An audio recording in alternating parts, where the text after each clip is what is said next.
बहानी पीटीआई की सहूलत कारी का इल्जाम। अडियाला जेल के साबिक डिप्टी सुप्रिंटेंडेंट को हिरासत में ले लिया गया। डिप्टी सुप्रिंटेंडेंट मोहम्मद अकरम को इख्तियारात से तजावुज करने पर तहलील में ले लिया गया। सिक्योरिटी इदारों की डिप्टी सुप्रिंटेंडेंट से तहकीकात जारी हैं। डिप्टी सुप्रिंटेंडेंट पर खुफिया तौर पर बहानी पीटीआई के लिए पैगाम रसानी का इल्जाम है। पाकिस्तान के 77वें यौम आज़ादी पर दुनिया की बुलंद तरीन इमारत बुर्ज खलीफा पर पाकिस्तानी परचम आवेज़ा। दुबई में यौम आज़ादी का जश्न भरपूर तरीके से मनाया गया। इस मौके पर पाकिस्तानियों की एक बड़ी तादाद पाकिस्तानी परचम में लिपटे बुर्ज खलीफा देखने के लिए पहुंची।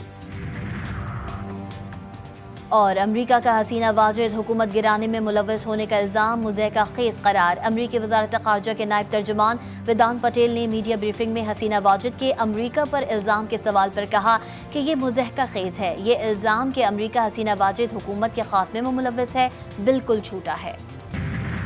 वादा करता हूँ बहैसियत आपके एक खादिम के, और वो ये बिजली के बिलों में कमी के बगैर घरेलू सार्फिन उनको तस्कीन नहीं मिल सकती।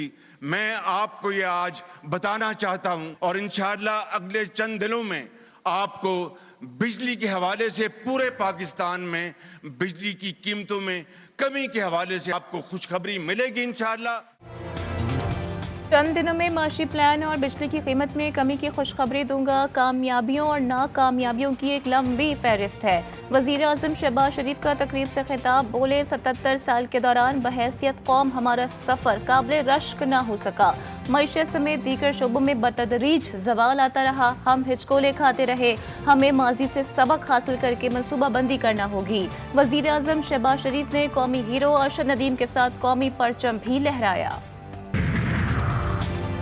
सदर मुमलिकत आसिफ अली जरदारी का 77वें यौम आज़ादी पर अवामी तरक्की मुल्क को खुशहाल बनाने का अज़्म। सदर जरदारी ने अपने पैगाम में कहा मौजूदा चैलेंजेस से निपटने के लिए इख्तिलाफात को बलाए ताक रख कर काम करना होगा। मुल्क की इत्तेहाद, सालमियत और माशी इस्तेहकाम के लिए पुरअज़्म होकर काम करने की ज़रूरत है।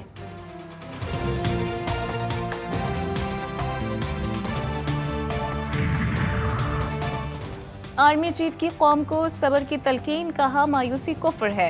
हमने गजा और फलस्तीन का मसला हर प्लेटफॉर्म पर उठाया। केपीके के अवाम को खराज तहसीन भी पेश किया। बलोचिस्तान में फसाद फैलाने वाले जल्द नाकाम होंगे। डिजिटल दहशतगर्दी का हवाला देते हुए कहा कि रियासती इदारों और अवाम के दरमियान खलीज पैदा करने की कोशिश करने वालों को सिवाय रुसवाई के कुछ हासिल ना होगा। गवर्नर और वज़ीर आला सिंध की मज़ार कायद पर आमद। सूबाई काबीना अरकान ने इस्तकबाल किया। मज़ार के अहाते में कौमी परचम लहराया। बानी पाकिस्तान कायदे आज़म मोहम्मद अली जिन्नाह के मज़ार पर फूलों की चादर चढ़ाई और फातिहा ख़्वानी की। मेहमानों की किताब में अपने तासुरात भी दर्ज किए।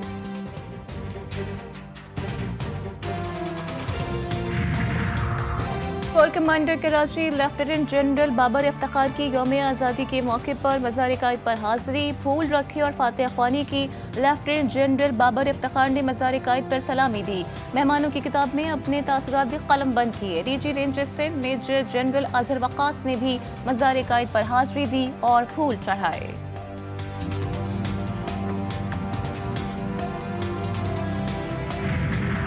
पाकिस्तान 77वें बरस में शामिल हो गया है, दाखिल हो गया है। अल्लाह ताला हमारे पाकिस्तान को सदा कायम और दायम शाद व आबाद रखे।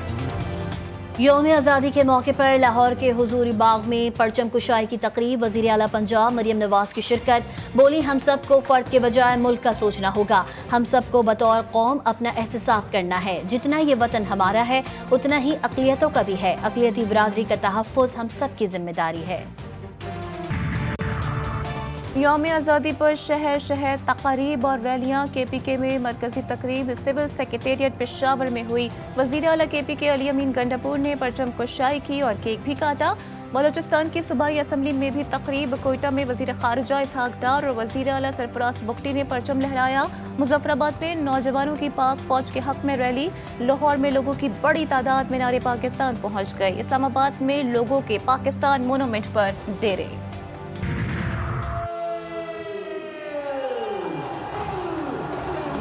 आज 14 अगस्त है और हम सब यहाँ पर इस अहद की तजदीद कर रहे हैं لاہور میں واغہ بارڈر پر پرچم اتارنے کی شاندار تقریب، شہریوں کی بڑی تعداد میں شرکت، فضا نعرہ تکبیر، اللہ اکبر اور پاکستان زندہ باد کے نعروں سے گونج اٹھی۔ جیوے جیوے پاکستان کے فلک شگاف نعرے، پنجاب رینجرز کے دستے میں خواتین اہلکار بھی شامل، پنجاب رینجرز کے شیر دل جوانوں کی للکار سے دشمن پر ہیبت طاری۔ مسلح افواج اور عسکری قیادت کی یوم آزادی پر قوم کو دلی مبارکباد۔ ISPR کا کہنا ہے کہ 14 اگست علیحدہ وطن کے دیرینہ خواب کی تعبیر کی یاد دلاتی ہے۔ مسلح افواج بانیان پاکستان کی بصیرت اور بہادر فوجیوں کو خراج تحسین پیش کرتی ہے۔ آزادی کی غیر متزلزل جدوجہد میں ہمارے آباء و اجداد نے عظیم قربانیاں دی۔ پشاور میں جشن آزادی کے حوالے سے شہداء کے لواحقین کے لیے پاک فوج کی جانب سے خصوصی تقریب، شہداء کے لواحقین اور دیگر شرکاء نے یادگار شہداء پر پھول رکھے۔ تقریب میں آرمی پبلک اسکول اور اسپیشل بچوں کے اسکول کے طلباء و طالبات نے بھی شرکت کی۔ جشن آزادی کی مناسبت سے ملی نغمے، تقاریر اور ٹیبلوز پیش کیے گئے۔ قیام پاکستان اور اس کے حصول میں بزرگوں کی لازوال قربانیوں کو زبردست خراج تحسین پیش کیا گیا۔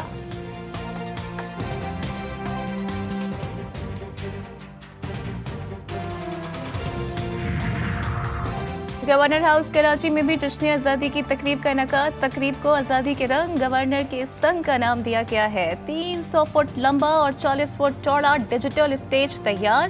اعلیٰ شخصیات کے علاوہ شہریوں کی بڑی تعداد بھی پہنچ گئی۔ 1 لاکھ سے زائد لوگ قومی ترانہ پڑھ کے بھارت کا ریکارڈ توڑیں گے۔ عاطف اسلم تقریب میں پرفارم کریں گے۔ لیزر شو کا بھی انعقاد کیا جائے گا۔ ملک کے لیے خدمات کے اعتراف میں 104 پاکستانیوں اور غیر ملکیوں کو اعزازات دینے کی منظوری۔ ذوالفقار بھٹو کو نشان پاکستان، ارشد ندیم کو ہلال امتیاز اور مراد ستپارہ کو ستارہ امتیاز عطا کیا جائے گا۔ اعزازات آئندہ سال 23 مارچ کو خصوصی تقریب میں دیے جائیں گے۔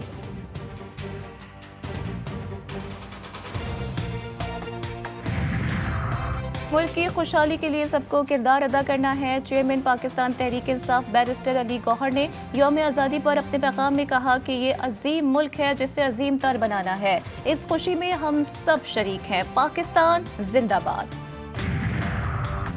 سکھ فار جسٹس کا امریکہ میں تعینات نئے بھارتی سفیر نے موہن کوتوارا کے خلاف امریکی محکمہ خارجہ کو شکایتی خط بھارتی سفیر کی مجرمانہ سرگرمیوں کا نوٹس لیا جائے جو امریکی خود مختاری کی خلاف ورزی ہے۔ خط کا متن خالصتاً کی حامی سکھ 15 اگست کو بھارتی یوم آزادی پر واشنگٹن ڈی سی میں بھارتی سفارتخانے کے سامنے احتجاج کریں گے۔ خان یونس، نصیرات کیمپ، المغازی کیمپ اور تل سلطان میں صہیونی فوج کے فضائی حملے اور گولہ باری، شہداء کی مجموعی تعداد 40,000 سے بھی بڑھ گئی۔ دیر البلح میں فلسطینی باپ کچھ دن قبل جنم لینے والے شیر خوار جڑواں بچوں کا برتھ سرٹیفکیٹ بنوانے گیا۔ اسرائیلی بمباری سے ننھے پھول مرجھا گئے۔ جڑواں بچوں کی شہادت پر باپ کی آہو بکا نے دلوں کو چیر کر رکھ دیا۔ اسرائیل کو جواب دینے کے لیے بڑی تیاری، ایرانی بحری اور بری افواج کی شمالی شہر استارا میں جنگی مشقیں۔ پاسداران انقلاب کورس سے الگ شناخت کی حامل ایرانی افواج اور ان کے دستے بھی اسرائیل کو جواب دینے کے لیے شامل۔ امریکی صدر جو بائیڈن نے دعویٰ کیا ہے کہ غزہ میں صورتحال معمول پر آنے سے ایران اسرائیل کے خلاف کارروائی کے فیصلے سے پیچھے ہٹ جائے گا۔ امریکی ترجمان ویدانت پٹیل نے کہا ہے کہ غزہ میں جنگ بندی اور یرغمالیوں کی رہائی سے خطے کی صورتحال معمول پر لانے میں مدد ملے گی۔ وزیر خارجہ انٹونی بلنکن خطے کی کشیدہ صورتحال کے پیش نظر خطے کا دورہ کر رہے ہیں۔ امریکہ کی اسرائیل کو $20 ارب کا اسلحہ فروخت کرنے کی منظوری۔ غیر ملکی میڈیا کے مطابق امریکہ اسرائیل کو 50 سے زائد F-15 فائٹر جیٹ طیارے، میزائل، ٹینک اور دیگر فوجی ساز و سامان فروخت کرے گا۔ متعدد بار یہ رپورٹ سامنے آئی ہے کہ اسرائیل نے امریکہ کا فراہم کیا ہوا اسلحہ غزہ میں استعمال کیا ہے۔ اور ICC ون ڈے رینکنگ بیچز میں بابر سر فہرست، بھارتی کپتان روہت شرما کا دوسرا نمبر۔ رینکنگ میں بھارت کے شبمن گل ایک درجے تنزلی کے بعد تیسرے نمبر پر چلے گئے۔ وراٹ کوہلی کی چوتھی پوزیشن برقرار۔